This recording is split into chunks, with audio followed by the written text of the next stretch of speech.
नमस्कार दोस्तों, हमारे चैनल पर आपका स्वागत है।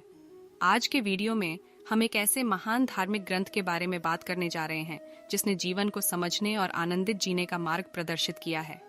हाँ, हम बात कर रहे हैं भगवद गीता की। भगवद गीता भारतीय इतिहास का एक महत्वपूर्ण धार्मिक ग्रंथ है जो महाभारत युद्ध के पहले के समय में अर्जुन और भगवान कृष्ण के बीच हुआ एक अद्भुत संवाद का वर्णन करता है। इस ग्रंथ में हमें जीवन के अभिप्रेरणाशील संदेश मिलते हैं जो हमारे दिलों को छू जाते हैं और हमें उच्चतम आदर्शों की ओर प्रेरित करते हैं। हम इस वीडियो में भगवद गीता के महत्वपूर्ण प्रमुख संदेशों को समझाने का प्रयास करेंगे जो हमें अपने जीवन में सुख, सफलता और शांति की प्राप्ति के लिए उत्साहित करेंगे। ये वीडियो आपके जीवन में सकारात्मक परिवर्तन और आध्यात्मिक उन्नति की एक नई दिशा देने का प्रयास करेगा। वीडियो को देखने के लिए धन्यवाद। यदि आपको यह वीडियो पसंद आया तो लाइक करें, शेयर करें और हमारे चैनल को सब्सक्राइब करें ताकि आप हमारे आने वाले वीडियोस को भी न चूकें। धन्यवाद और जय श्री कृष्णा।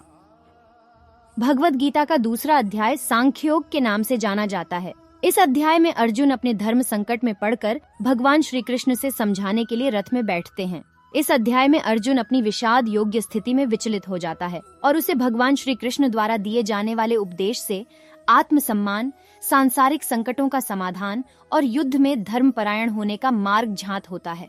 सांख्य योग के अध्याय में भगवान श्री कृष्ण अर्जुन के समष्टि विकष्ट से अर्थात शिक्षार्थी के संकट से परिपूर्ण भाव को समझते हुए उन्हें उचित मार्गदर्शन के लिए उपदेश देने के लिए उतावले हो जाते हैं। इस अध्याय के प्रारंभ में अर्जुन अपने सिपाहियों के साम्राज्य के लिए लड़ने से विचलित हो जाते हैं और उन्हें युद्ध करने के लिए उत्साह नहीं मिलता है। उन्हें युद्ध के कारणों और परिणामों के बारे में संदेह होता है। भगवान श्री कृष्ण उन्हें समझाते हैं कि सांख्य योग के अनुसार जीव की आत्मा न तो जन्मता है और न मरती है। यह शरीर के विनाश के बाद भी अविनाशी रहती है। जैसे आदित्य को न तो कोई जन्म देता है और न ही उसे मार सकता है, उसी तरह आत्मा भी अविनाशी है। इसलिए युद्ध में मारे जाने का भय करने की कोई आवश्यकता नहीं है। इसके अलावा भगवान श्री कृष्ण ने अर्जुन से जीवन के धर्म और उसके लाभ के बारे में बातचीत की।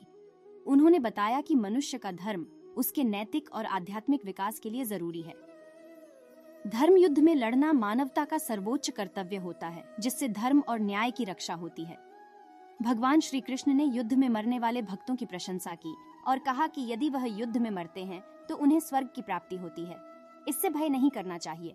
भगवान श्री कृष्ण ने अर्जुन को सांख्य योग का ज्ञान दिया और कहा कि वह युद्ध के लिए तैयार रहे, धर्म के लिए लड़ें और कर्म करें बिना फल की इच्छा के। इससे वह संपूर्ण कर्मयोग में स्थित होगा और उसे फल की चिंता नहीं होगी। अर्जुन ने भगवान श्री कृष्ण की शिक्षा को समझा और युद्ध के लिए तैयार हो गए। उन्होंने अपनी आत्मा को सार्थक बनाने का निर्णय लिया और धर्म का पालन करने के लिए अपनी संपूर्ण शक्ति लगाने का फैसला किया। संक्षेप में कहें तो भगवद गीता के इस दूसरे अध्याय में भगवान श्री कृष्ण अर्जुन को सांख्य योग के माध्यम से जीवन के धर्म का उपदेश देते हैं और उन्हें धर्म युद्ध में योग्य बनाते हैं। ये अध्याय मन, बुद्धि और विचार की महत्वपूर्णता को दिखाता है और धर्म कर्म की महत्वपूर्णता को समझाता है। इससे हमें आत्म सामर्थ्य, आत्मविश्वास और अपने कर्तव्यों का पालन करने के लिए प्रेरित करता है। भगवद गीता के इस अध्याय की शिक्षाएं हमारे जीवन में संतुलन, सफलता और समृद्धि लाने में सहायक साबित होती हैं।